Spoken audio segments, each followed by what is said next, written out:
ఉదయమునా నీ సన్నిధిలో మోకరిల్లేదను, కృతజ్ఞతతో నమస్కరించి సాగిలపడెదను. ఉదయమునా నీ సన్నిధిలో మోకరిల్లేదను, కృతజ్ఞతతో నమస్కరించి సాగిలపడెదను. నీ స్వరము వినాలని, నీ మహిమను చూడాలని, నీ కృపను పొందాలని, నీ బలము కావాలని వేకువని లేచి ఆశతో కనిపెట్టెదను. వేకువని లేచి ఆశతో కనిపెట్టెదను. ఉదయమునా నీ సన్నిధిలో మోకరిల్లేదను, కృతజ్ఞతతో నమస్కరించి సాగిలపడెదను. జీవము కంటే ఉత్తమమైన నీ కృపను కీర్తింతును, తేనె కంటే మధురమైన నీ ప్రేమను కొనియాడెదను. జీవము కంటే ఉత్తమమైన నీ కృపను కీర్తింతును, తేనె కంటే మధురమైన నీ ప్రేమను కొనియాడెదను. నిన్ను గూర్చిన ధ్యానము నాకెంతో ప్రియము, నిన్ను గూర్చిన ధ్యానము నాకెంతో ప్రియము. ఉత్సహించు పెదవులతో గానము చేసేదను, ఉత్సహించు పెదవులతో గానము చేసేదను. ఉదయమునా నీ సన్నిధిలో మోకరిల్లేదను, కృతజ్ఞతతో నమస్కరించి సాగిలపడెదను. నీ గ్రంథమందు ఆశ్చర్యకరమైన ఎన్నెన్నో సంగతులను చూచునట్లు నా కన్నులను తెరువుము నా ప్రభువా. నీ గ్రంథమందు ఆశ్చర్యకరమైన ఎన్నెన్నో సంగతులను చూచునట్లు నా కన్నులను తెరువుము నా ప్రభువా. నీ ఉపదేశములు నాకెంతో ఇష్టము, నీ ఉపదేశములు నాకెంతో ఇష్టము. శుద్ధమైన హృదయముతో నిన్ను వెదకిదను, శుద్ధమైన హృదయముతో నిన్ను వెదకిదను. ఉదయమునా నీ సన్నిధిలో మోకరిల్లేదను, కృతజ్ఞతతో నమస్కరించి సాగిలపడెదను. నీ స్వరము వినాలని, నీ మహిమ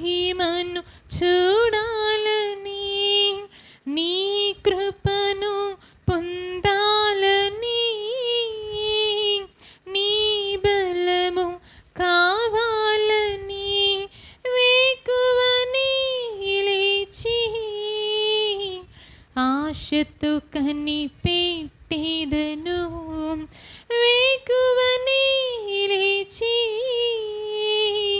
ఆశతో కనిపెట్టేదను ఉదయమునా నీ సన్నిధిలో మోకరిల్లేదను కృతజ్ఞతతో నమస్కరించి సాగిలపడేదను. అందరికీ వందనండి. Thank you.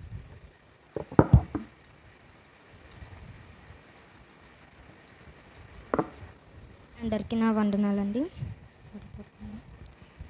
నేను నా ఇల్లు నా ఇంటి వారందరూ మానక స్తుతించెదము. నేను నా ఇల్లు నా ఇంటి వారందరూ మానక స్తుతించెదము. నన్ను పిండము వలె కాచావు స్తోత్రం, నే చెదరక మోసావు స్తోత్రం. నన్ను పిండము వలె కాచావు స్తోత్రం, నే చెదరక మోసావు స్తోత్రం. ఎబినేజరు ఎబినేజరు ఇంతవరకు మోసిటివే. ఎబినేజరు ఎబినేజరు నా తలంపుతో నేనున్నావే. స్తోత్రం స్తోత్రం స్తోత్రం. హృదయములో మోసిటివే స్తోత్రం స్తోత్రం స్తోత్రం స్తోత్రం. పిండము వలె మోసిటివే స్తోత్రం. ఏమియు లేకుండా సాగిన నా బ్రతుకును మేలులతో నింపిటివే. ఏమియు లేకుండా సాగిన నా బ్రతుకును మేలులతో నింపిటివే. ఎత్తికీడైనా తలంచని నీవు ఏ తండ్రైనా నీలాగలేరు. ఎత్తికీడైనా తలంచని నీవు ఏ తండ్రైనా నీలాగలేరు. ఎబినేజరు ఎబినేజరు ఇంతవరకు మోసిటివే. ఎబినేజరు ఎబినేజరు నా తలంపుతో నేనున్నా.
ప్రేమానురాగం నన్ను కాయను అనుక్షణం. ఎడబాయని నీ కృపా నన్ను విడువదు ఎన్నటికీ. శ్లోకపులో ఎలలో కష్టాల కడగండ్లలో కడలేని కడలిలో నిరాశ నిస్పృహలో శ్లోకపులో ఎలలో కష్టాల కడగండ్లలో కడలేని కడలిలో నిరాశ నిస్పృహలో అర్థమే కాని జీవితం ఇక వ్యర్థమని నేననుకొనగా, అర్థమే కాని జీవితం ఇక వ్యర్థమని నేననుకొనగా, కృపా కనికరము గల దేవా నా కష్టాల కడలిని దాటించితివి. కృపా కనికరము గల దేవా నా కష్టాల కడలిని దాటించితివి. ఎడబాయని నీ కృపా నన్ను విడువదు ఎన్నటికీ. విశ్వాస పోరాటంలో ఎదురాయే శోధనలు, లోకాశలాల జడిలో సడలితి విశ్వాసములో. విశ్వాస పోరాటంలో ఎదురాయే శోధనలు, లోకాశలాల జడిలో సడలితి విశ్వాసములో. దుష్టుల క్షేమముని చూచి ఇక నీతి వ్యర్థమని అనుకొనగా, దుష్టుల క్షేమముని చూసి ఇక నీతి వ్యర్థమని అనుకొనగా, దీర్ఘశాంతము గల దేవా నా చేయి విడువక నడిపించితివి. దీర్ఘశాంతము గల దేవా నా చేయి విడువక నడిపించితివి. ఎడబాయని నీ కృపా నన్ను విడువదు ఎన్నటికీ. నీ సేవలో ఎదురైనా ఎన్నో సమస్యలలో నా బలమును చూసుకుని నిరాశ చెందితిని. నీ సేవలో ఎదురైనా ఎన్నో సమస్యలలో నా బలమును చూసుకొని నిరాశ చెందితిని. భారమైన ఈ సేవను ఇక చెయ్యలేనని అనుకొనగా, భారమైన ఈ సేవను ఇక చెయ్యలేనని అనుకొనగా, ప్రధాన యాజకుడా యేసు నీ అనుభవాలతో బలపరచితివి. ప్రధాన యాజకుడా యేసు నీ అనుభవాలతో బలపరచితివి. ఎడబాయని నీ కృపా నన్ను విడువదు ఎన్నటికీ. అందరికీ వందనాలు.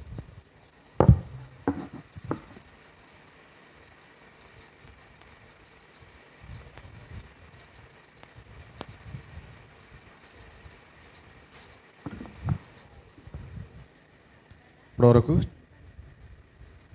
చక్కగా కీర్తన పాడి వినిపించిన దేవుని పిల్లలందరికీ పరమ పేడ వందనం తెలియజేసుకుంటూ వాక్యం చదువుకున్న ఈ సమయంలో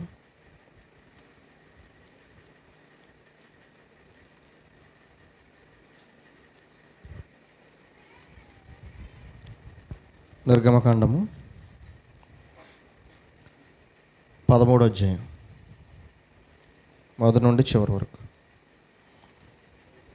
నిర్గమకాండము 13వ అధ్యాయం మొదటి నుండి చివరి వరకు ఎవరైనా ఒకరు వచ్చి చదవండి.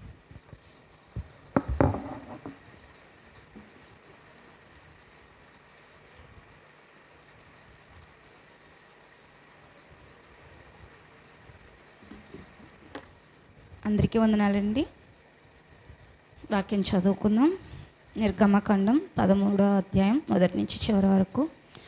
మరియు యెహోవా మోషేతో ఇలాగ సెలవిచ్చెను, ఇశ్రాయేలులో మనుషుల యొక్కయు పశువుల యొక్కయు ప్రథమ సంతతి అనగా ప్రతి తొలిచూలు పిల్లను నాకు ప్రతిష్ఠించుము, అది నాదని చెప్పెను. మోషే ప్రజలతో నిట్లనెను, మీరు దాసాగృహమైన ఐగుప్తు నుండి బయలుదేరి వచ్చిన దినమున జ్ఞాపకము చేసుకొనిడి. యెహోవా తన బాహుబలము చేత దానిలో నుండి మిమ్మును బయటికి రప్పించెను. పులిసిన దేదియు తినవద్దు. అబీబాను నెలలో ఈ దినమందే మీరు బయలుదేరి వచ్చితిరి కదా. యెహోవా నీకిచ్చిన దానిని నీ పితరులతో ప్రమాణము చేసినట్లు కనానీయులకు, హెత్తీయులకు, అమోరీయులకు, హెవ్వీయులకు, యెబూసీయులకు నివాస స్థానమై ఉండు పాలు తేనెలు ప్రవహించు దేశమునకు నిన్ను రప్పించిన తరువాత నీవు ఈ ఆచారమును ఈ నెలలోనే జరుపుకొనవలెను. 7 దినములు నీవు పులియని రొట్టెలు తినవలెను. 7వ దినమున యెహోవా పండుగ ఆచరింపవలెను. పులియని వాటిని 7 దినములు తినవలెను. పులిసిన దేదియు నీ యొద్ద కనపడకూడదు. నీ ప్రాంతములన్నిటిలోనూ పొంగిన దేదియు నీ యొద్ద కనపడకూడదు. మరియు ఆ దినమున నేను ఐగుప్తు నుండి వచ్చినప్పుడు యెహోవా నాకు చేసిన దాని నిమిత్తము పొంగని రొట్టెలను తినుచున్నానని నీ కుమారునికి తెలియచెప్పవలెను. యెహోవా ధర్మశాస్త్రము నీ నోట నుండునట్లు బలమైన చేతితో యెహోవా ఐగుప్తుల నుండి నిన్ను బయటికి రప్పించుటకు నీ ఆచారము నీ చేతి మీద నీకు సూచనగాను నీ కన్నుల మధ్య జ్ఞాపకార్థముగా ఉండును. కాబట్టి ప్రతి సంవత్సరము ఈ కట్టడను దాని నియామక కాలమున ఆచరింపవలెను. యెహోవా నీతోనూ నీ పితరులతోనూ ప్రమాణము చేసినట్లు ఆయన కనానీయుల దేశంలోనికి నిన్ను చేర్చి దానిని ఇచ్చిన తరువాత ప్రతి తొలిచూలు పిల్లను నీకు కలుగు పశువుల సంతతిలో ప్రతి తొలి పిల్లను యెహోవాకు ప్రతిష్ఠింపవలెను. వానిలో మగ సంతానము యెహోవా దగును. ప్రతి గాడిద తొలి పిల్లను పేల ఇచ్చి విడిపించి దానికి మారుగా గొర్రె పిల్లను ప్రతిష్ఠింపవలెను. అట్లా దానిని విడిపించని యొడల దాని మెడను విరుగ దీయవలెను. నీ కుమారుల్లో తొలిచూలి అయిన ప్రతి మగవాన్ని వెల ఇచ్చి విడిపింపవలెను. ఇక మీదట నీ కుమారుడు ఇది ఏమిటని నిన్ను అడుగునప్పుడు నీవు వాని చూచి బాహుబలము చేత యెహోవా దాసాగృహమైన ఐగుప్తు నుండి మనలను బయటికి రప్పించెను. ఫరో మనలను పోనీయకుండా తన మనస్సును కఠినపరుచుకొనగా యెహోవా మనుషుల తొలి సంతానమేమి జంతువుల తొలి సంతానమేమి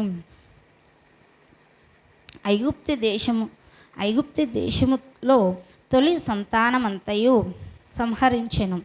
ఆ హేతువు చేతను నేను మగదైన ప్రతి తొలిచూలు పిల్లను యెహోవాకు బలిగా అర్పించెదను. అయితే నా కుమారులలో ప్రతి తొలి బహు బలము చేత యెహోవా మనలను ఐగుప్తుల నుండి బయటికి రప్పించెను గనుక సంగతి నీ చేతి మీద సూచనగాను నీ కన్నుల మధ్య లలాట పత్రికగాను ఉండవలెను అని చెప్పెను. మరియు ఫరో ప్రజలను పోనీయగా దేవుడు ఈ ప్రజల యుద్ధము చూచినప్పుడు వారు పశ్చాత్తాపపడి ఐగుప్తుకు తిరుగుదురేమో అనుకొని ఫిలిష్తీయుల దేశము సమీపమైన ఆ మార్గమున వారికి నడిపింపలేదు. అయితే దేవుడు ప్రజలను చుట్టూ దారియాగు ఎర్ర సముద్రపు అరణ్య మార్గమున నడిపించెను. ఇశ్రాయేలు యుద్ధ సన్నద్ధులై ఐగుప్తుల నుండి వచ్చిరి. మరియు మోషే యోసేపు ఎముకలను తీసుకొని వచ్చెను. అతడు దేవుని నిశ్చయముగా దర్శనమిచ్చెను. అప్పుడు మీరు నా ఎముకలను ఇక్కడ నుండి తీసుకొని పోవాలనని ఇశ్రాయేలు చేత రూఢిగా ప్రమాణము చేయించుకొని ఉండెను. వారు సుక్కోతు నుండి ప్రయాణమైపోయి అరణ్యము దగ్గరనున్న ఏతాములో దిగిరి. వారు పగలు రాత్రియు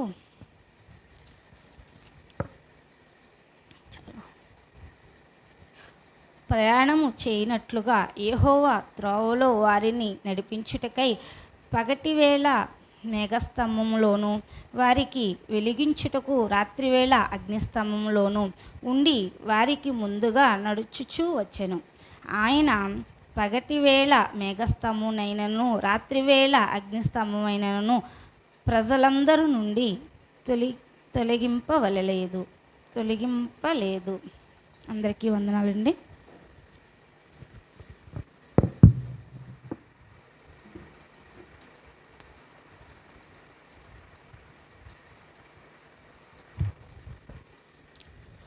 వాక్యపాఠం చేసిన సహోదరిమనికి కార్యక్రమం తరఫున వందనము తెలియజేసుకుంటూ కొద్ది నిమిషములు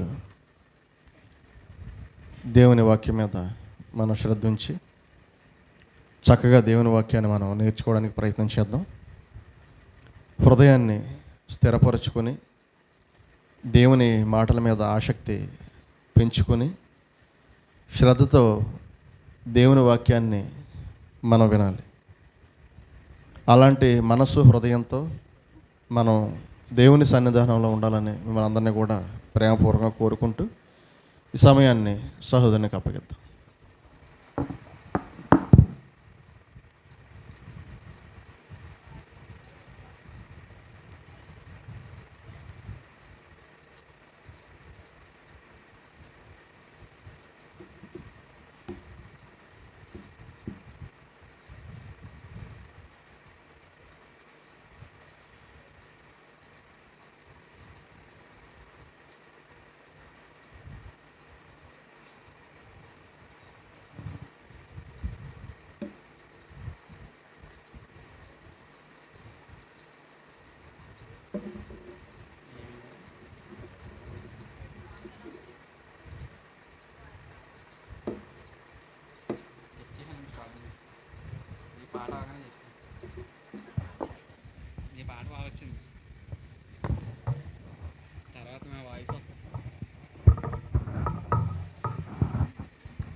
ఎవరికది పేరు కదిపిన కళ్ళు మూసుకొని ప్రార్థన చేసుకుందాం. మహాగణుడ, మహోన్నతుడ, సర్వాధికారి, సర్వసృష్టికి కారణభూతుడ, మీ ఘనమైన శ్రేష్టమైన నామానికి స్తుతులు స్తోత్రములు చెల్లించుకుంటున్నాం తండ్రి. నాయన, గతించిన కాలం అంతా తండ్రి మమ్మల్ని అందరినీ క్షేమంగా కాచి కాపాడి మా కుటుంబాల్లో క్షేమాన్ని నెమ్మదిని తండ్రి మీరు అనుగ్రహించి దేవా ఈ దినం ఇలా మీ సన్నిధిలో మేము నిలవబడి నీ నామాన్ని బట్టి తండ్రి ప్రార్థన చేయడానికి, నీ నామాన్ని కీర్తించడానికి తండ్రి మీరు కృప చూపించారు నాయన. అవును మా తండ్రి, ఈ అవకాశము జీవితాలలో ఎంతోమందికి లేక తండ్రి నాయన నశించిపోయి నాశనానికి వెళ్ళిపోతున్నటువంటి తరుణంలో మీరు మనం ప్రేమించారు నాయన. నీ ఉచితమైనటువంటి కృపను మా ఎడల ఉంచారు తండ్రి. అందుని బట్టి మనసారా మీకు కృతజ్ఞతాస్తుతులు చెల్లించుకుంటూ నీ ఉన్నతమైనటువంటి మాటల్లోనికి వెళుతుండగా సహాయము దయచేయండి. నిలబడి మాట్లాడుతున్న నన్ను బలపరచండి తండ్రి. నీ ఆత్మ సహాయము కొరకు ప్రాధేయపడుతున్నాను నాయన. మనుషులుగా తండ్రి నాయన మేము ఎందుకు పనికిరాని వారము నాయన.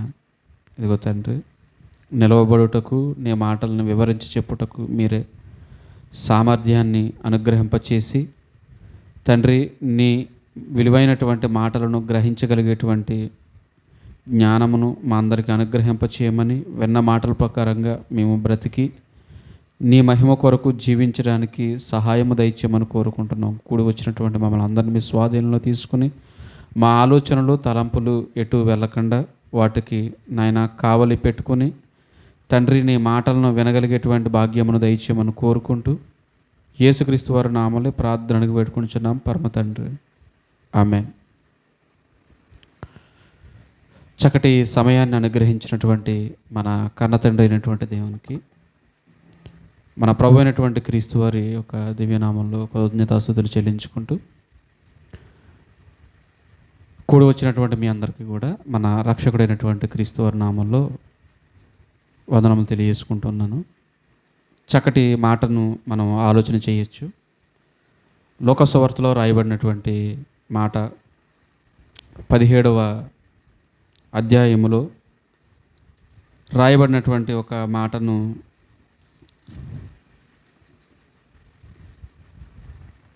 ప్రభువు చెప్తున్నటువంటి మాటను మనం ఆలోచన చేద్దాం. 17వ అధ్యాయము 32వ వచనం. లోకసువార్త 17వ అధ్యాయము 32వ వచనం.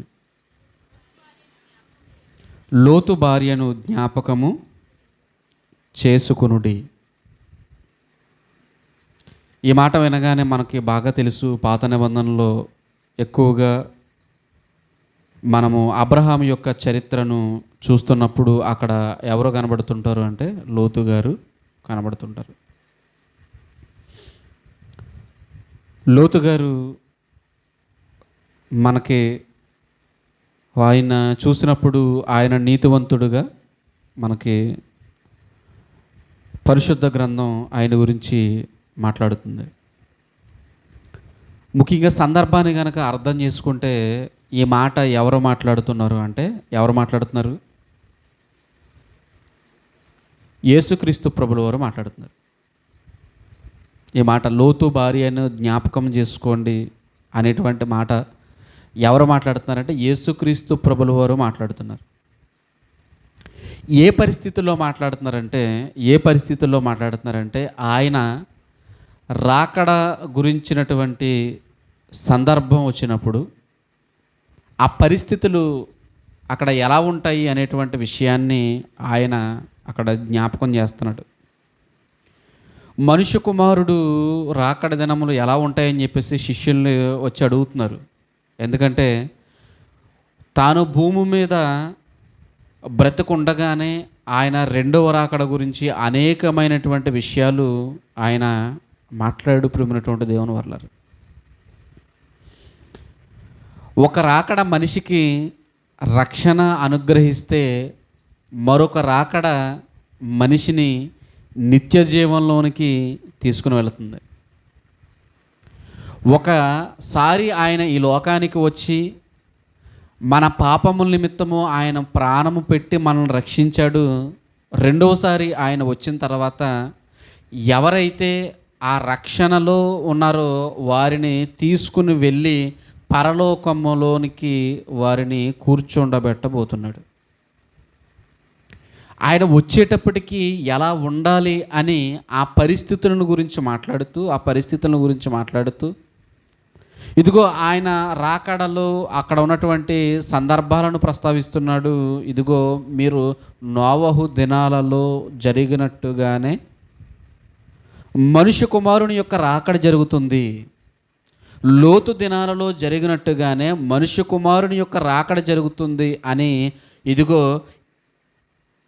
యేసుక్రీస్తు వారు రాబోయేటువంటి కాలానికి ఏ కాలాలు ముడిపెట్టి చెబుతున్నాడు అంటే నోవహు కాలాన్ని అలాగే లోతు కాలాన్ని ముడిపెట్టి చెబుతున్నాడు.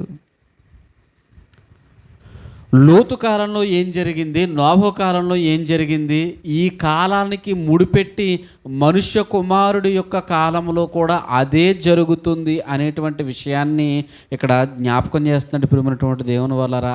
అయితే ఆ పరిస్థితుల్లోనికి వెళ్ళబోతున్నప్పుడు మనము ఎలా ఆయనను ఎదుర్కోవాలనేటువంటిది మనము ఆలోచించవలసినటువంటి విషయం. మనం దేని గురించి ఆలోచించాలి అంటే మనము ఎలా ప్రభువుని ఎదుర్కోవాలి అనేటువంటి విషయంలో మాత్రం మనం ఖచ్చితంగా ఆలోచన కలిగిన వారమై ఉండాలి. ఇప్పుడు జాగ్రత్తగా మీరు మనసు పెట్టండి, జాగ్రత్తగా మీరు ఆలోచించండి. ఇప్పుడు సందర్భం ఏంటి అంటే, ఇప్పుడు రక్షింపబడినటువంటి మనము క్రీస్తు రాకడ గనక వస్తే, క్రీస్తు గనక ఈ లోకానికి అడుగు పెడితే, ఆయన రెండవ రాకడ గనక వస్తే నా పరిస్థితి ఏంటి అన్నది ఎవరిని బట్టి మనం ఆలోచించుకోవాలంటే, ఎవరిని జ్ఞాపకం చేసుకోమంటున్నాడు? లోతు భార్యను జ్ఞాపకము చేసుకొనుడి. లోతు భార్యను జ్ఞాపకం చేసుకొనుడి. ఒక పేరు లేనటువంటి ఒక క్యారెక్టర్ ప్రభు పరిచయం చేస్తున్నాడు. ఆ క్యారెక్టర్కి పేరు లేదు. పేరు ఏంటి అంటే లోతు భార్య. మనం ఇంతకు ముందుటి కాలంలో ఆలోచించాం, ఆ క్యారెక్టర్కి పేరు లేదు. ఏమని దేవుడు మాట్లాడాడంటే లేవీయుడు అని మాట్లాడాడు. ఆ లేవీయుడు ఉన్నత తత్వం కలిగి ప్రభువు కోసం నిలబడినటువంటి వ్యక్తిగా కనబడుతున్నాడు. మరి ఈ స్త్రీ కూడా అలాంటిదేనా అంటే కాదు అంటున్నాడు దేవుడు. ఈ స్త్రీ అలాంటిది కాదు. మరి ఆయన రాకడలో ఆయనను ఎదుర్కోవాలి అంటే మనము ఎలాంటి వారుగా ఉండకూడదు అనేటువంటి విషయాన్ని ఎవరి దగ్గర నుంచి జ్ఞాపకం చేస్తున్నాడు? ఎవరిని చూపించి ఆయన జ్ఞాపకం చేస్తానంటే లోతు భార్యను చూపిస్తున్నాడు. ప్రియమైనటువంటి దేవుని వల్ల లోతు భార్యను చూపిస్తున్నాడు. ఇదిగో ఆ కాలాలలో జరిగినటువంటి విషయాలను గురించి మనతో మాట్లాడుతూ ఇదిగో ఇప్పటికీ ఉన్నటువంటి మనకు ఈ మాటలను ఆయన అందిస్తూ ఏం తెలియజేస్తున్నారంటే, మీరు ఎవరిని జ్ఞాపకం చేసుకోవాలంటే లోతు భార్యను జ్ఞాపకం చేసుకోండి.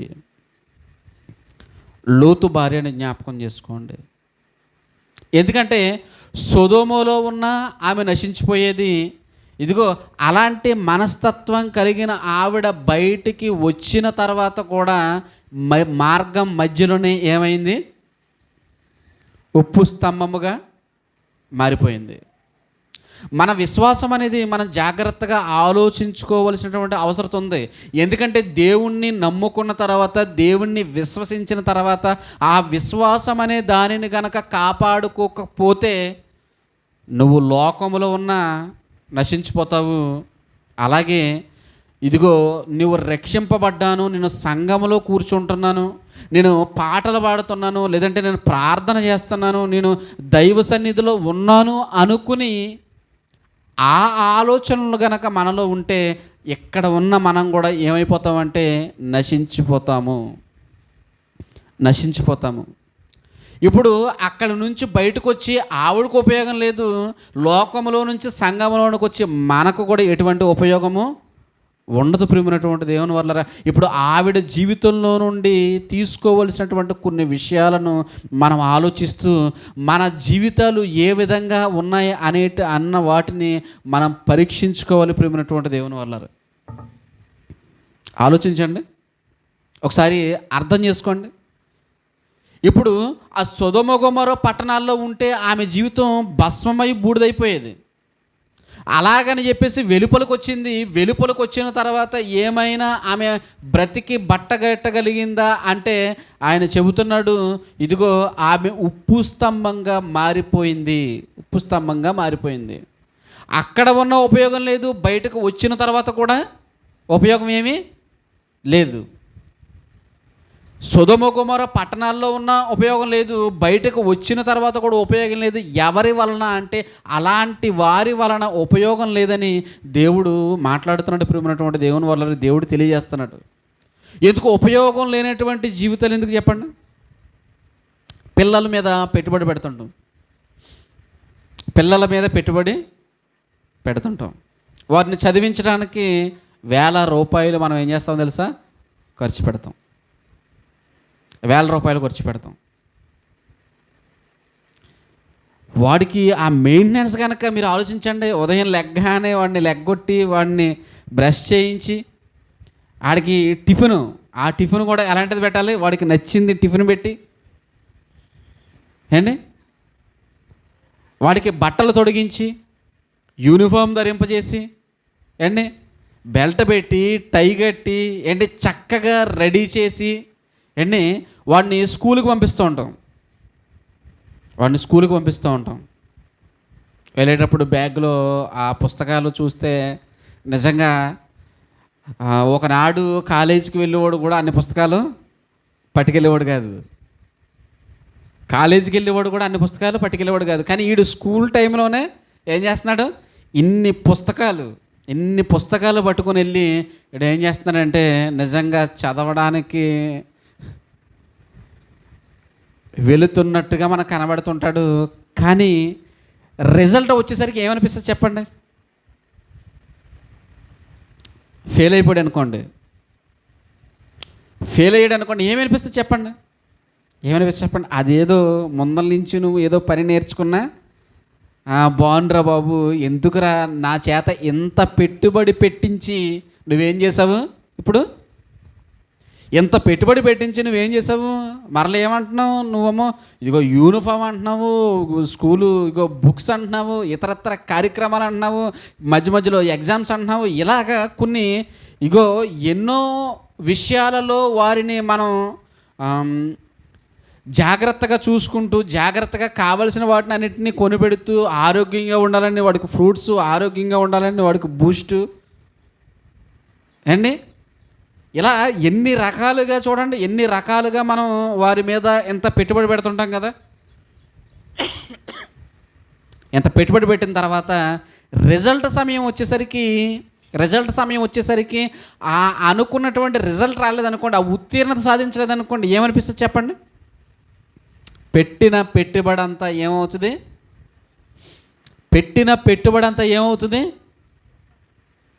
వేస్ట్ అయిపోతుంది. ప్రియమైనటువంటి దేవుని వల్లరే ఈరోజు మన విశ్వాస జీవితాల గురించి మనం ఆలోచించుకోవాలి. పెట్టుబడి పెడుతున్నాం ఎలాగా అంటే అది మామూలుగా కాదు. ఇదిగో లోకానికి వేరుగా ఉండి అన్నీ వదులుకుని అన్ని సంతోషాలకి దూరమై హైంద సహోదరులు మాట్లాడినట్టు ఒక సినిమా లేకుండా, ఒక సంతోషం లేకుండా ఏండి, అవునా కాదా ఏంటి, ఇవన్నీ వదులుకున్న తర్వాత నిజానికి ఇదిగో మనము కూడా ఒకవేళ ఫెయిల్యూర్ అయితే ఏంటి ఈ పరిస్థితులు అని ఎప్పుడైనా ఆలోచించుకుంటున్నామా? లేదు, ధైర్యంగా బ్రతుకుతున్నామా? ఎంత ధైర్యం అంటే ఇంకా యేసుక్రీస్తు రావడమే లేటు, నేను ఆయనతో పాటు వెళ్ళిపోతాను అనేటువంటి ధైర్యంతో బ్రతుకుతున్నాం. మంచిదే. ఆ ధైర్యానికి తగిన సిద్ధపాటు ఉండడం మనము కలిగి ఉన్నామా లేదా అనేది మనం ఏం చేయాలి? ఆలోచించుకోవాలి. ఆయన వచ్చినప్పుడు మొట్టమొదట మనకి కనిపించేది ఏంటయ్యా అంటే ఏంటి ప్రభువు వచ్చినప్పుడు మనకి ఏం కనబడుతుంది అంటే, ఆయన ప్రత్యక్షం అయిపోయాడు అనుకోండి, మనం ఇలా వెళ్ళిపోతామా? ఇటు నుండి ఇలాగ మనం దేహం మార్చబడి మహిమ శరీరంతో మనం వెళ్ళిపోతామా? ఆయన చెబుతున్నాడు, ఎవడో కూడా పరిశుద్ధత లేకుండా ప్రభువును చూడలేడు. ఏం అడ్డుపడుతుంది అంటే పరిశుద్ధత అనేది అడ్డుపడుతుంది. పరిశుద్ధత లేకుండా ఎవడు ప్రభువుని చేరుకోలేడు, ప్రభువు దగ్గరికి వెళ్ళలేడు. అంటే మరి మనం ఏ ధైర్యంతో బతుకుతున్నాం, మనం ఏ ధైర్యంతో మనం జీవిస్తున్నాము? ఆ పరిశుద్ధత అనేది మనలో ఉందా అనేటువంటి విషయాన్నే మనం ఆలోచించుకోవడం లేదు. ప్రియమైనటువంటి దేవుని వల్ల వేసుకున్నటువంటి వస్త్రాలు ఎలాగైతే మలినమైపోతున్నాయో మన విశ్వాస జీవితాలు కూడా ఎలా ఉన్నాయి అనేటువంటి విషయాన్ని మనం ఆలోచించుకోవాలి. ప్రియమైనటువంటి దేవుని వల్ల వేసుకున్నటువంటి వస్త్రాలు చూడండి, ఉదయం దగ్గర నుంచి సాయంత్రం వరకు వస్త్రాలు వేసుకున్నాం అనుకోండి, వేసుకున్నటువంటి వస్త్రాలు ఏమవుతాయి అంటే అవి ఇదిగో మన చెమటకు, ఇదిగో వస్తున్నటువంటి దుమ్ముకి, ధూళికి ఆ వస్త్రాలు ఎలాగైతే మలినమైపోతున్నాయో, ఆ మలినమైపోయినటువంటి వస్త్రాలను ఎలాగైతే మనం ఉతుక్కుని ఆరబెట్టుకుని మనం ఎలాగైతే మనం వేసుకుంటున్నామో, మన జీవితాలను ఎప్పుడైనా మనం ఆలోచిస్తున్నామా? వస్త్రాల మీద ఉన్నటువంటి శ్రద్ధ హృదయం మీద లేదు ప్రియమైనటువంటి దేవుని వాళ్ళారా. పరిశుద్ధత మీద లేదు. ఎందుకంటే అది ఇప్పుడు మనకి దాని విలువ తెలియకపోవచ్చు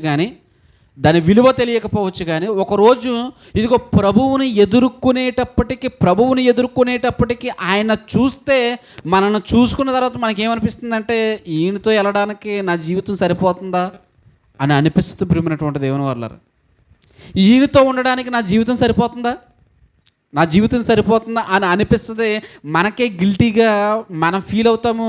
ఆయనతో వెళ్ళడానికి మనమే ఇష్టపడం ప్రియమైనటువంటి దేవుని వాళ్ళారా. ఎందుకో తెలుసా? మనలో పరిశుద్ధత లేకపోవడాన్ని బట్టి.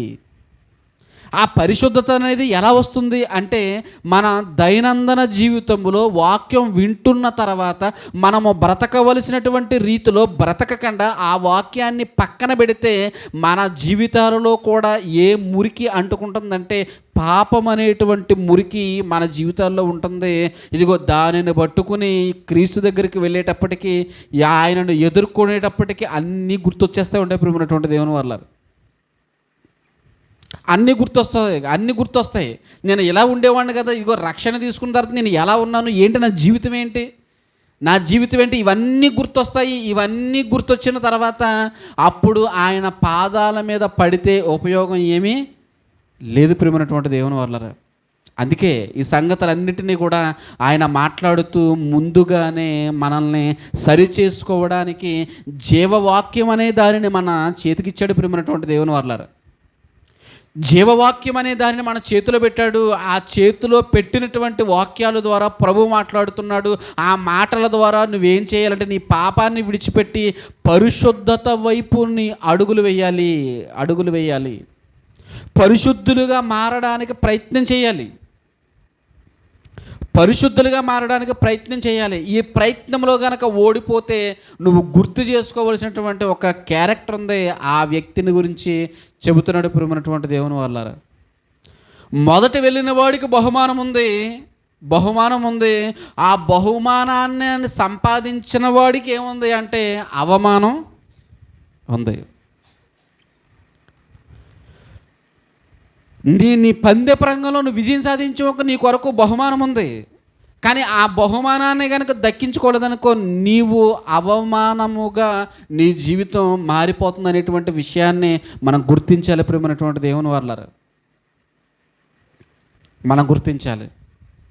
ఇప్పుడు పడేటువంటి అవమానం కంటే ఆ అవమానం ఎలా ఉంటుందో తెలుసా? ఆ అవమానం ఎలా ఉంటుంది, దాన్ని తట్టుకోలేం ప్రియమైనటువంటి దేవుని వాళ్ళారా. మన కుటుంబంలో ఉన్న వాళ్ళే హేళన చేస్తారు. భార్య అడుగుతుంది భర్తనే ఒకవేళ ఏమని అంటే, నాకు ఇన్ని చెప్పావు కదా, నువ్వు ఈ నరకానికి ఎందుకు వెళ్ళావు, మాకు ఇన్ని చెప్పారు కదా, మీరెందుకు ఎక్కడికి వచ్చారు, మీరు ఆదివారం సన్నిధికి వెళ్ళారు కదా, దేవుని కార్యక్రమాలను తిరిగారు కదా, మీరెందుకు ఎక్కడికి వచ్చారు, మేము బెటర్ కదా, మేము సినిమాలకి షికార్లకి మా నచ్చినట్టుగా మా జీవితాన్ని అనుభవించి మేము ఎక్కడికి వచ్చాము, నరకానికి వచ్చాము. మీరు దేవుని కార్యక్రమాలంటూ తిరిగి ఇప్పుడు ఎక్కడికి వచ్చారు, నరకానికి వచ్చారు. ఆ ఫీలింగ్ ఎలా ఉంటుందో చూడండి. ఆ ఫీలింగ్ ఎలా ఉంటుంది? తల ఎక్కడ పెట్టుకోవాలో తెలియదు అని ఉంటారు కదా, తల ఎక్కడ పెట్టుకోవాలో తెలియదు. ఇప్పుడు మన పక్కన ఉన్న వాడే అడిగాడు అనుకోండి, ఏంటండి మీరు ఇన్ని స్పీచ్లు ఇచ్చి మీరు ఎక్కడికి వచ్చేసారేంటండి అన్నారు అనుకోండి, అప్పుడు నేనేం చెప్పాలి? ఇన్ని స్పీచ్లు ఇచ్చి మీరు ఇక్కడికి వచ్చారేంటండి అని అడిగారు అనుకోండి. ఆలోచించండి ప్రియమైనటువంటి దేవుని వల్ల మన జీవితంలో ఇవి ఎదురవ్వకూడదు. ఆ ఫీలింగ్ ఎలా ఉంటుందంటే, ఏంట్రా అసలు నిజంగా అది చెప్పకపోయి ఉంటే బాగుండు కదా, అలా ఉండకపోయి ఉంటే బాగుండు కదా, అలాంటి ఆలోచనలు లేకపోయి ఉంటే బాగుండు కదా అని మనం ఏం చేస్తాము అంటే అప్పుడు బాధపడతాం ప్రేమైనటువంటి దేవుని వల్ల. కానీ దానివల్ల ఎటువంటి ఉపయోగమైనా ఉంటుందంటారా? అంటే ఫెయిల్ అయిపోయిన తర్వాత బాధపడే ఉపయోగం ఏమైనా ఉంటుందా? ఎప్పుడు బాధపడాలి మనం? ఎప్పుడు బాధపడాలి అంటే ఫెయిల్ అవ్వకముందు, ఇంకా అవకాశం ఉంటున్నప్పుడు మన జీవితాన్ని సరిచేసుకోవడానికి ముందుగా మనం ప్రయత్నం చేయాలి. ఇగో తర్వాత బాధపడి ఎలాంటి ఉపయోగం కూడా లేదు ప్రియమైనటువంటి దేవుని వల్ల. ఇప్పుడు లోతు గారి భార్య కూడా ఇదే కోవకు సంబంధించిన వారుగా మనకు కనబడుతున్నారు. యేసుక్రీస్తు ప్రభుల వారు జ్ఞాపకం చేస్తున్నారు, ఇంకో నా రాకడ దినాలు ఎలా ఉంటాయి అంటే లోతు దినాల్లో ఉంటాయి, ఇదిగో నోవహు దినాల్లో ఉంటాయి. కానీ ఆ దినాలలో ఒక వ్యక్తి ఉన్నాడు, ఆ వ్యక్తిని మీరు తెలుసుకోవాలి శిష్యులారా అంటున్నాడు ఆయన. ఎవరికి చెప్తున్నాడు చూడండి ఈ మాట. 17వ అధ్యాయంలో ఈ మాట ఎవరికి చెప్తున్నాడు? 22వ వచనం చూడండి. 17వ అధ్యాయము 22వ వచనం. మరియు ఆయన తన శిష్యులతో ఇట్లనేను, ఆయన శిష్యులతో మాట్లాడుతున్నాడు. ఏంటి? శిష్యులకి లోతు భార్యను జ్ఞాపకం చేయవలసినటువంటి అవసరం ఏముంది చెప్పండి? శిష్యులకి లోతు భార్యను జ్ఞాపకం చేయవలసినటువంటి అవసరం ఏముంది? ఇదిగో మీరైతే ఇదిగో ఉన్నామని, బాగున్నామని, విశ్వాసంలో ఉన్నామని, అన్నిటిలో ఇదిగో వృద్ధి పొందుతున్నామని అనుకుంటున్నారు. కానీ మీరు ఇంకో నా రాకడలో నాతో పాటు ఉంటారా ఉండరా అనేటువంటి విషయాన్ని ఎవరిని పక్కన పెట్టి మీరు చూసుకోవాలి? ఎవరిని పక్కన పెట్టి చూసుకోవాలి? ఎవరిని జ్ఞాపకం చేసుకోవాలి?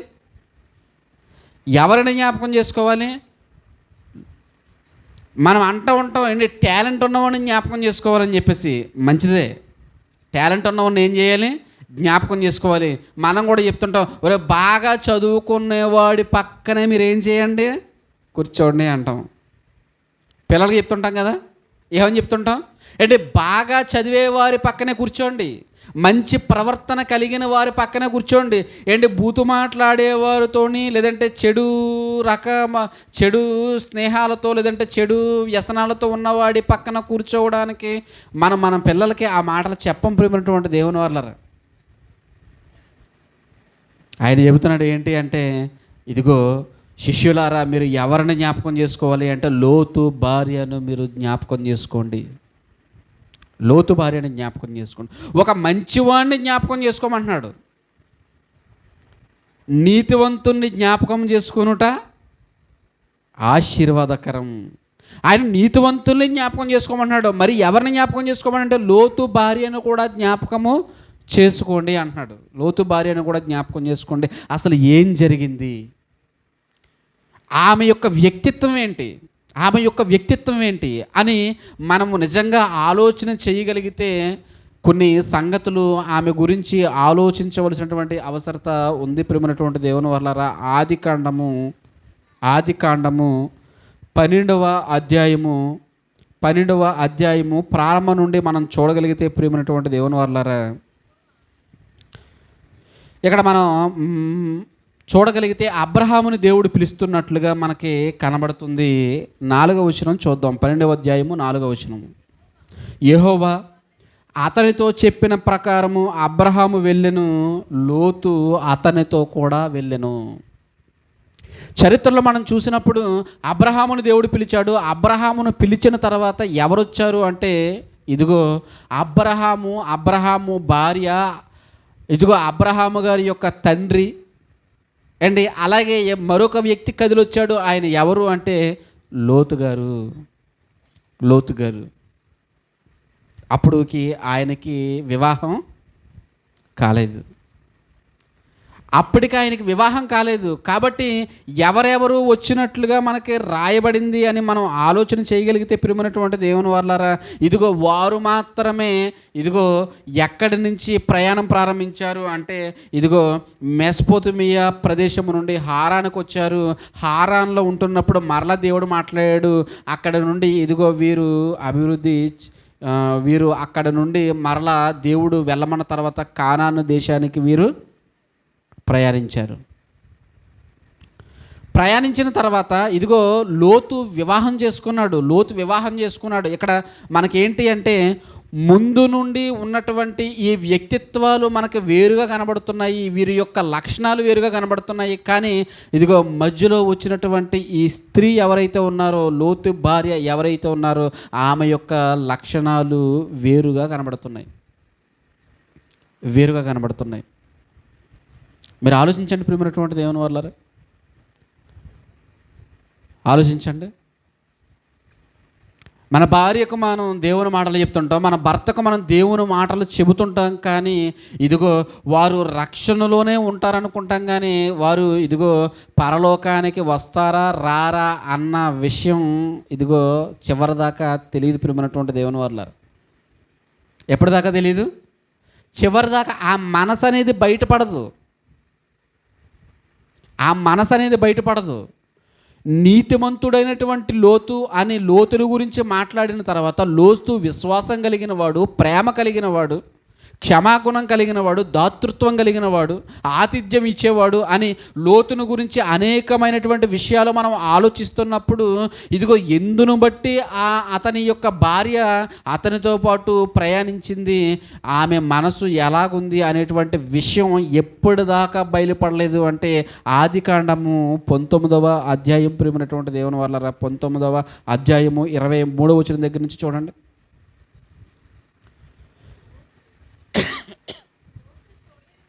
లోతు సోయారుకు వచ్చినప్పుడు ఆ దేశమున సూర్యుడు ఉదయించెను. అప్పుడు యెహోవా సొదొమ మీదను గొమొర్రా మీదను యెహోవా యొద్ద నుండి గంధకమును అగ్నిని ఆకాశము నుండి కురిపించి ఆ పట్టణములను, ఆ మైదానం అంతటిని, ఆ పట్టణముల్లో నివసించు వారందరినీ, నేల మొలకలను నాశనము చేసెను. అయితే లోతు భార్య అతని వెనుక నుండి తిరిగి చూచి ఉప్పు స్తంభమాయెను. తర్వాత తెల్లవారినప్పుడు అబ్రహాము లేచి తాను యెహోవా సన్నిధిని నిలిచిన చోటికి వచ్చి సొదొమ గొమొర్రాల తట్టున ఆ మైదానపు ప్రదేశము యావత్తును చూడగా, అదిగో ఆ ప్రదేశము పొగ ఆవము పొగ వలె లేచుచుండెను. దేవుడు ఆ మైదానపు పట్టణములను పాడు చేసినప్పుడు దేవుడు అబ్రహామును జ్ఞాపకం చేసుకొని లోతు కాపురమున్న పట్టణస్థులను నాశనము చేసినప్పుడు ఆ నాశనము మధ్యన లోతును నశింపకుండా అతనిని తప్పించెను. కుటుంబం అంతటినీ కాపాడాలనేటువంటి ఆలోచనతో ఎవరున్నారు అంటే దేవుడు ఉన్నట్లుగా మనకు కనబడుతుంది ప్రియమైనటువంటి దేవుని వాళ్ళారు. కుటుంబం అంతా కూడా ఎక్కడ ఉన్నారు అంటే రక్షణలో ఉన్నారు. నిజానికి మనం ఆలోచిస్తే ప్రియమైనటువంటి దేవుని వాళ్ళారా, ఏంటి లోతు భార్య వెనక తిరిగి చూసింది కానీ లోతు కుమార్తెలు వెనక తిరిగి చూడలేదు.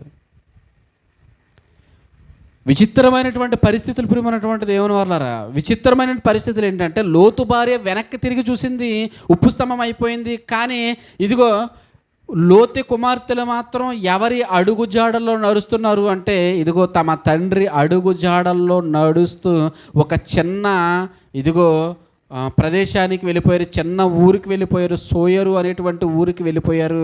తమ ప్రాణాన్ని ఏం చేశారంటే కాపాడుకున్నారు. అప్పటి వరకు నడిచిన ఆవిడే, అప్పటి వరకు ఉన్న ఆవిడే, అప్పటి వరకు వారితో కలిసి జీవించిన ఆవిడే, అప్పటి వరకు కలిసి నివసించిన ఆవిడే, కలిసి కాపురం చేసిన ఆవిడే. ఇగో అమ్మ గోరుముద్దలు తినిపించినటువంటి అమ్మే, కానీ అక్కడ ఏమైపోయింది అంటే ఉప్పు స్తంభంగా మారిపోయింది. ఎందుకు మారిపోయింది అని మనం చూడగలిగితే 19వ అధ్యాయము చూడండి ప్రియమైనటువంటి దేవుని వాళ్ళారు. 19వ అధ్యాయము 17వ వచనం చూడండి. 19వ అధ్యాయము 17వ వచనము. ఆ దూతలు వారిని వెలుపలికి తీసుకుని వచ్చిన తర్వాత ఆయన, నీ ప్రాణమును దక్కించుకొనున్నట్లు పారిపొమ్ము, నీ వెనుకకు చూడకము, ఈ మైదానములో ఎక్కడ కూడా నీవు నిలువక నీవు నశించిపోకుండా ఆ పర్వతమునకు పారిపోమ్మని చెప్పగా లోతు, ప్రభువా నేను అక్కడ దాకా వెళ్ళలేనయ్యా, మధ్యలోనే చచ్చిపోతానము, కాబట్టి ఇదిగో నేను ఎక్కడి వరకు నేను వెళ్ళగలను అంటే నువ్వు అక్కడికి వెళ్ళుకో, నేను ఆ ప్రదేశాన్ని నేను ఏం చేయను అని దేవుడు మాట్లాడేటప్పుడు మనటువంటి దేవుని వాళ్ళారు. ఆయన ఏం చెబుతున్నాడు అంటే ఇదిగో నీవు నీ ప్రాణము దక్కించుకున్నట్లు నువ్వేం చేయాలంటే నువ్వు ఎక్కడి నుంచి పారిపో, నువ్వు ఎక్కడి నుంచి పారిపో కానీ వెనుకకు తిరిగి చూడొద్దు అంటున్నాడు ఆయన. వెనుకకు తిరిగి చూడొద్దు. ఈ మాటను జాగ్రత్తగా ఆలోచించండి ప్రియమైనటువంటి దేవుని వాళ్ళారా. ఇక్కడ ఏం జరుగుతుంది, సొదొమ గొమొర్రా పట్టణాల్లో ఏం జరుగుతున్నాయి అనేటువంటి విషయం ఇంకా మీకు అనవసరం. ఎందుకో తెలుసా, మీరు ఈ ప్రదేశం నుంచి వెళ్ళిపోతున్నారు. ఈ ప్రదేశం నుంచి వెళ్ళిపోయిన తర్వాత మీకు అన్నిటికంటే ముఖ్యమైనది ఏంటి అంటే మీ ప్రాణము. ఆ ప్రాణాన్ని దక్కించుకోవాలంటే ఏం చేయాలి? పారిపోవాలి. ఆ ప్రాణాన్ని దక్కించుకోవాలంటే పారిపోవాలి. కాబట్టి మీరు పారిపోండి. మీరు పారిపోయేటప్పుడు మరలా తిరిగి వెనకకి చూడొద్దు అని చెప్తున్నాడు ప్రియమైనటువంటి దేవుని వాళ్ళారా. వెనుకకు తిరిగి చూడొద్దు. కానీ వెనకకు తిరిగి ఎవరు చూశారు? మనం ఇందాక చూసినప్పుడు 26వ వచనంలో ఎవరు కనబడుతున్నారు? 26వ వచనం, అయితే లోతు భార్య అతని వెనుక నుండి తిరిగి చూచి, అతని వెనుక నుండి తిరిగి మరలా చూచి, అతని వెనుక నుండి తిరిగి చూచి. పారిపోవాలనుకున్నప్పుడు ఎక్కడ ఉండాలంటే ఫస్ట్ ఉండాలి ప్రియమైనటువంటి దేవుని వాళ్ళారా. అంతేనండి. ఉపద్రవం వచ్చినప్పుడు ఏమవ్వాలి చెప్పండి? వరదలు వచ్చి కొట్టిపోతున్నాయి అనుకోండి, ఏమవ్వాలి? అప్పుడు ఏం చేయాలి? ఇప్పుడు ప్రాణం కాపాడుకోవడానికి పారిపోవాలి. అంతేగాని నేను కర్ర తీసుకుంటాను, కొలుస్తాను అనుకుంటే ఆ వరదలో మనం కూడా కొట్టుకుపోతుంది. కొలుస్తానండి, ఎంత ఉంటుంది, ఎంత ప్రవాహం వస్తుంది, ఎంత లోతు ఉంటుంది, ఎన్ని నీళ్ళు వస్తాయి నేను చూస్తానండి అంటే ఏం జరుగుతుంది? ఆలోచించండి ప్రియమైనటువంటి దేవుని వాళ్ళారా. ఏదైనా ఉపద్రవం వచ్చేటప్పుడు ఏం చేయాలంటే పారిపోవాలి. ఇప్పుడు దేవుడు చెప్తున్నాడు ఏమనంటే, నేను సొదొమ గొమొర్రా పట్టణాలని నాశనం చేస్తాను. నీకు కావాల్సింది ఏంటో తెలుసా? నీ ప్రాణం కాపాడబడాలి. నీ ప్రాణమును దక్కించుకున్నట్లు నువ్వేం చేయాలి? నీ ప్రాణమును నువ్వు దక్కించుకోవాలి అంటే ముందు చూడాలి, వెనక్కి చూడకూడదు. ముందు చూడాలి, వెనక్కి చూడకూడదు. ముందు ఏముంది అంటే ఇదిగో వారి కళ్ళ ముందు ఏం కనబడుతుంది అంటే దేవుడు కనబడుతున్నాడు ప్రియమైనటువంటి దేవుని వాళ్ళారా. వారి కళ్ళ ముందు దేవుడు ఉన్నాడు.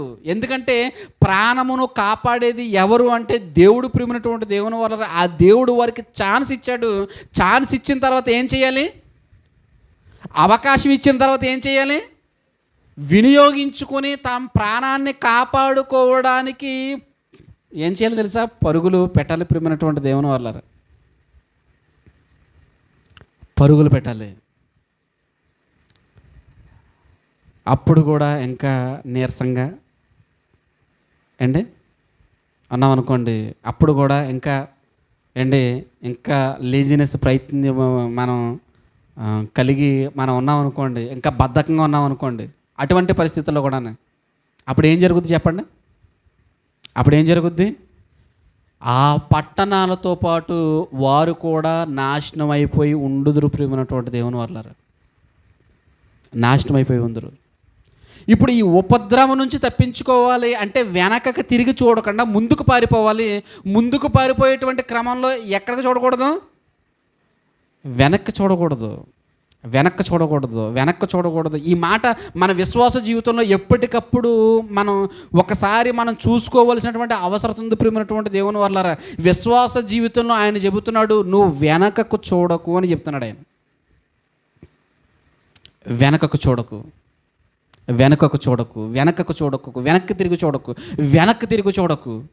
వెనక్కి తిరిగి చూడకు. ముందున్న వాటిని చూడడానికి నువ్వు ప్రయత్నం చెయ్యి. అందుకే పౌలు గారంట వెనక్కి చూడడం లేదంట, ముందున్న వాటి కోసమే ఆయన చూస్తున్నాడంట. వెనక ఉన్న వాటిని మర్చిపోతున్నాడు, ఎప్పటికప్పుడు మర్చిపోతున్నాడు. కానీ ముందున్న ఆ లక్ష్యాన్ని చూడడానికి ఆయన ప్రయత్నం చేస్తున్నాడు. చూడండి, ఎప్పుడైతే దృష్టి ముందున్న వాటి మీద ఉందో అప్పుడు మనం ఏం చేస్తామో తెలుసా, వెనకున్న వాటిని మనం మర్చిపోతాం. ప్రియమైన, వెనక ఏముందన్నది మనకు అనవసరం. ఇంకా అందుకే అక్కడ రాయబడినటువంటి మాట, లోక సువార్తలో రాయబడినటువంటి ఆ మాటకి కంటిన్యూషన్ చదవండి. లోతు భార్యను జ్ఞాపకము చేసుకొనడి అన్న మాటకి కంటిన్యూషన్ చదవండి. ప్రభు ఏం చెప్తున్నాడు? వెంటనే ఈ మాట ఎందుకు వచ్చింది? ఈ మాట ఎందుకు వచ్చిందంటే చరిత్రలో జరిగింది ప్రియమైనటువంటి దేవుని వల్ల. అందుకే ఆయన చెప్తున్నాడు. చూడండి, ఆయన చెప్తున్నాడు, తన ప్రాణమును రక్షించుకొనగోరువాడు దానిని పోగొట్టుకొనును. దానిని పోగొట్టుకునేవాడు దానిని సజీవముగా కాపాడుకొనును. నువ్వు కాపాడాలనుకుంటావా? నీ ప్రాణాన్ని నువ్వు కాపాడుకోవాలనుకుంటావా? చూడండి, ధనవంతుడు ఏమన్నాడు? నా ప్రాణమా, తినుము, తాగుము, సుఖించుము, సంతోషించుము, ఏది నీకు తక్కువ లేదు, నీకు అన్నీ పెడుతున్నాను కాబట్టి నువ్వు సకల సమృద్ధిని నువ్వు అనుభవించి అని తన ప్రాణాన్ని కాపాడుకోవడానికి ప్రయత్నం చేశాడు. కానీ అదేమైంది? తన ప్రాణం పోయింది ప్రియమైనటువంటి దేవుని వల్ల. కాపాడుకోవాలని ప్రయత్నం చేస్తున్నాడు, ప్రాణం ఏమైంది? పోయింది. ప్రాణం పోయింది ప్రియమైనటువంటి దేవుని వల్ల. ఇప్పుడు ఆయన చెప్తున్నాడు, నీ ప్రాణం ఒకవేళ నువ్వు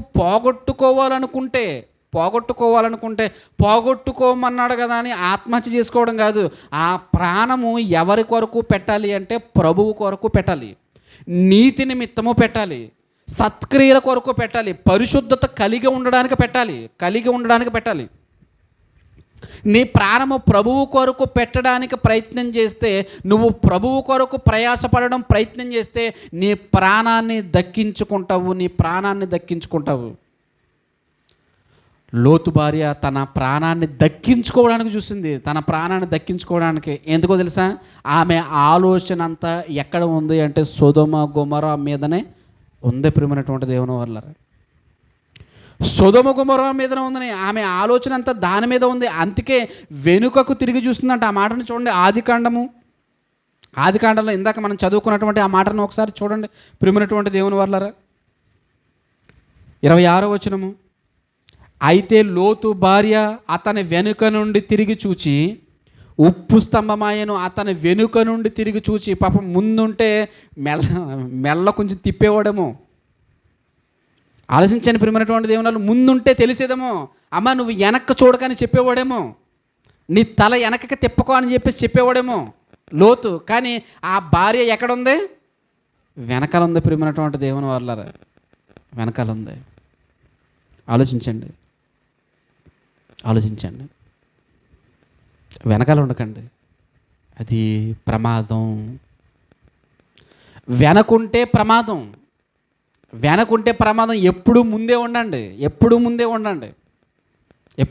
ఉండండి. దేవుని కార్యక్రమము, దేవుని సన్నిధి, దేవుని యొక్క ఆలోచనలు, దేవుని తలంపులు, దేవుని కోసం నిలబడడానికి ఎప్పుడు ఏం చేయాలంటే ఎప్పుడు కూడా ముందే ఉండాలి ప్రియమైనటువంటి దేవుని వల్ల. వెనక్కి ఉన్నామంటే అక్కడ ఏముందో తెలుసా? ప్రమాదం ఉంది.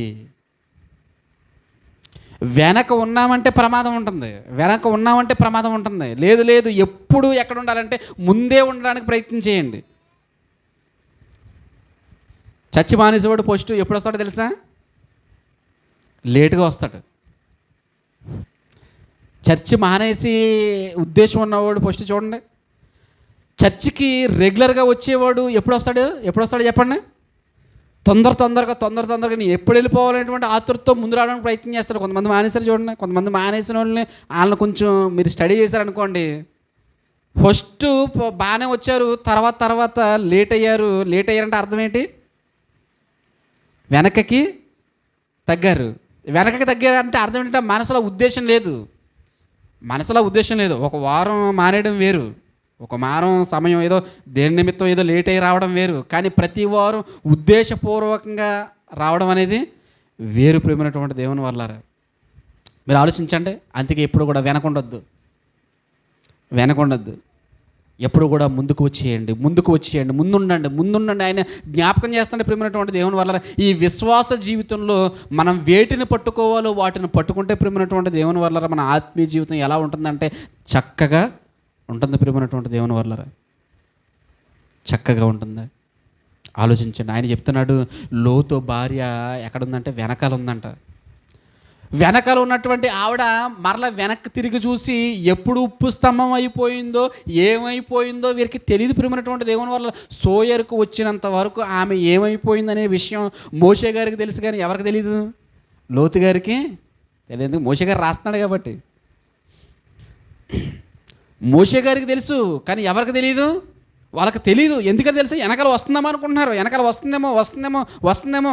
ఎందుకంటే ప్రాణము దక్కించుకున్నట్లు పారిపోన్నాడు కదా. మీరు పారిపోతున్నప్పుడు ఇంకా వెనక ఏం జరుగుతుందన్నది పట్టించుకుంటారు ప్రియమైనటువంటి దేవుని వల్లారా? పట్టించుకోరు. తీరా సోయర్కి వెళ్ళిన తర్వాత తెలిసింది ఏంటంటే వెనకాల ఎవరు లేదు, భార్య లేదు. వెనకాల ఎవరు లేరు, అమ్మ లేదు. వెనకాల తన భార్య లేదు, అమ్మ లేదు. ఏమి అంటే వెనక్కి తిరిగి చూసింది. ఎందుకు? ఏముంది అక్కడ? ఏముంది అంటే వెనక తిరిగితే నీ ప్రాణాన్ని దక్కించుకోవాలనేటువంటి ఆలోచనలు కలుగుతాయి ప్రియమైనటువంటి దేవుని వర్లారా. ప్రాణాలను దక్కించుకోవాలనేటువంటి ఆలోచన కలిగితే ఎక్కడుంది ఆ ప్రాణం? దేనికి ముడిపడి ఉంది? దేనిని కోరుకుంటుంది? ఎలాంటి ఆలోచన కలిగి ఉంది? ఆ మనస్సు ఎలాంటి ఆలోచన కలిగి ఉంది అని మనం చూడగలిగితే ప్రియమైనటువంటి దేవుని వర్లారా, ఒక భిన్నమైనటువంటి మనస్తత్వము కలిగి ఇదిగో లోతుతో పాటు ఆమె జీవించింది ప్రియమైనటువంటి దేవుని వర్లారా. జీవించింది. ఇంటికి వచ్చినటువంటి దేవదూతలకు ఆతిథ్యం ఇచ్చింది చూడండి. ఇంటికి వచ్చినటువంటి దేవదూతలకి ఆతిథ్యం ఇచ్చిందా? ఆతిథ్యం ఇచ్చింది. మరి ఆతిథ్యం ఇచ్చిన ఆవిడ, వండి పెట్టిన ఆవిడ, సపర్యలు చేసినటువంటి ఆవిడ, మరి ఆలోచించండి ప్రియమైనటువంటి దేవుని వల్ల. ఇన్ని సపర్యలు చేసి దేవదూతలకు ఆతిథ్యం ఇచ్చి వారికి వండి పెట్టి వారికి తిండి పెట్టి వారిని చక్కగా మంచి ఆతిథ్యం ఇచ్చి వారిని పలకరించినటువంటి ఆవిడ ఏమైంది ఏంటి? ఇన్ని చేస్తుంది కానీ మనసులో ఏం లేదు. దేవుని యందు విశ్వాసం లేదు ప్రియమైనటువంటి దేవుని వల్ల.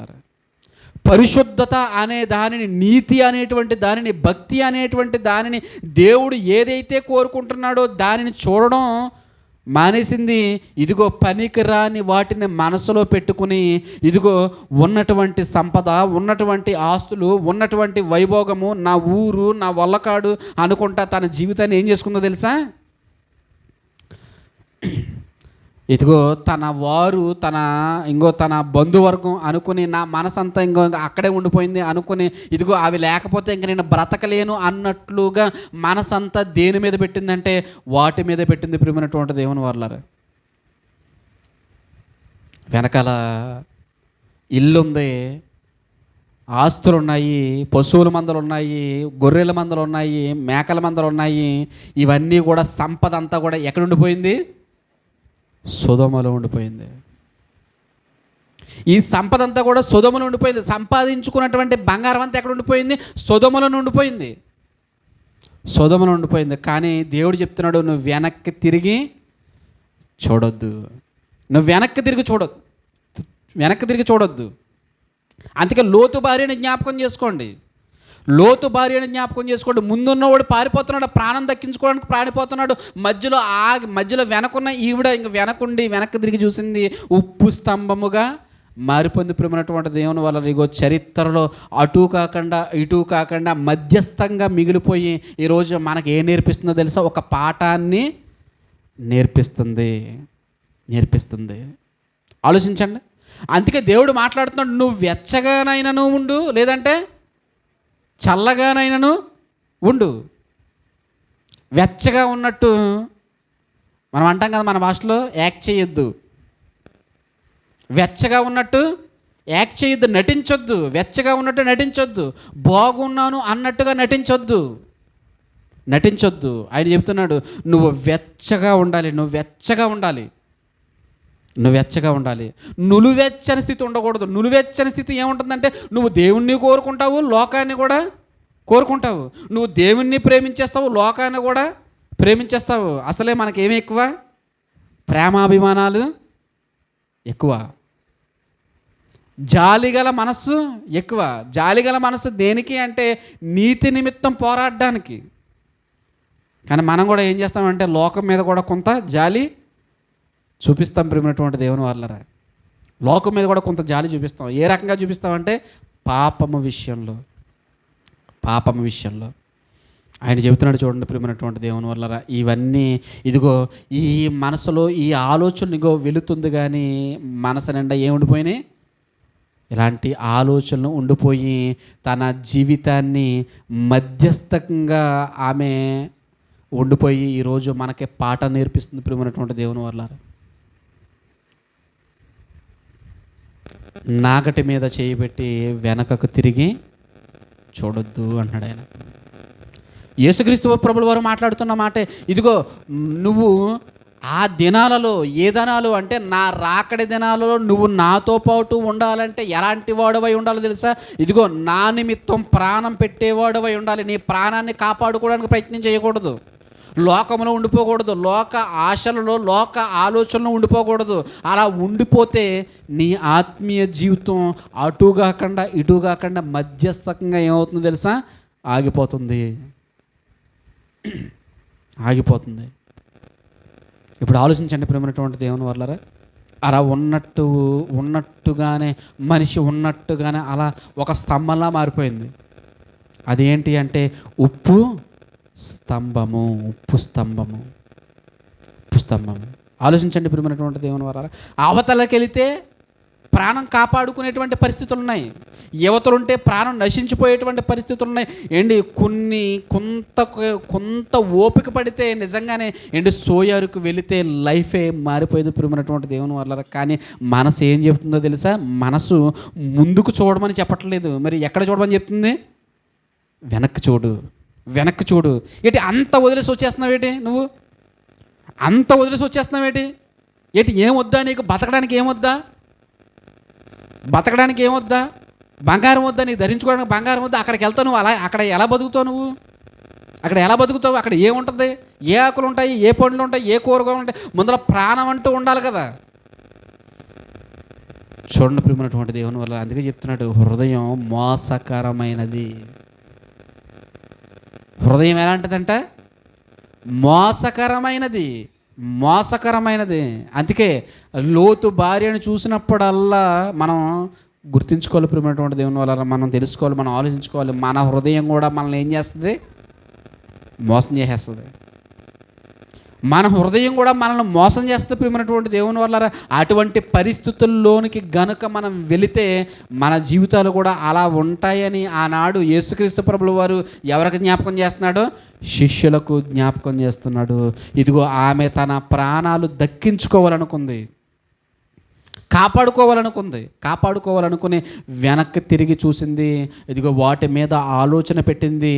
ఎప్పుడైతే ఆ ఆలోచన వచ్చిందో ఉప్పు ఆమెను కమ్ముకుపోయింది. ఇంకో ఉప్పు స్తంభముగా మారిపోయింది ప్రియమైనటువంటి దేవుని వాళ్ళ.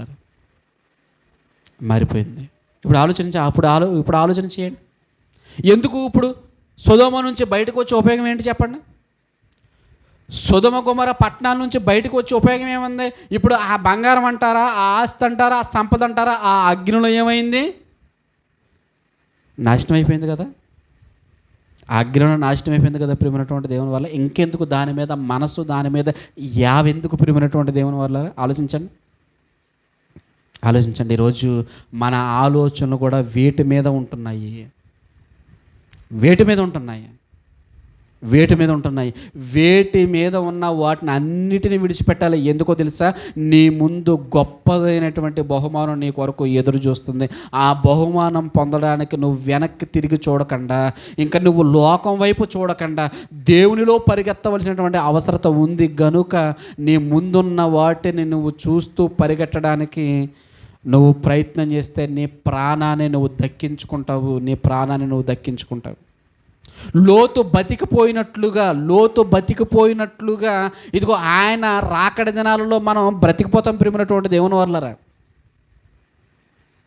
ఆయన లోతు గారు ఎలాగైతే వెనక్కి తిరిగి చూడకుండా ముందున్నటువంటి ఆ ప్రదేశానికి వెళ్ళిపోయాడో, ఇదిగో మృతుల పునరుత్థానమందు ఇదిగో మనలో ఉన్నటువంటి విశ్వాసము, మనలో ఉన్నటువంటి నిరీక్షణ కుళ్ళిపోయి ఇదిగో మట్టి అయిపోయినటువంటి మన దేహాన్ని మరల ఎలా మారుస్తుందో తెలుసా? ఎలా మారుస్తుందో చూడండి. ఆ ఎముకలు ఏమైపోయాయో తెలియదు, ఆ శరీరం ఏమైపోయిందో తెలియదు, ఆ మట్టి ఏమైపోయిందో తెలియదు. చూడండి ఏంటి, ఆదాము గారు పుట్టిన దగ్గర నుంచి ఇప్పటి వరకు ఎన్ని దేహాలు భూమిలో కలిసిపోయాయి చెప్పండి?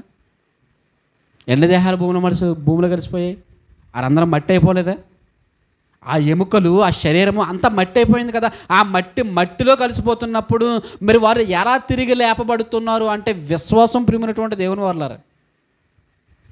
విశ్వాసం, ఆ విశ్వాసం ఏం చేస్తుందో తెలుసా?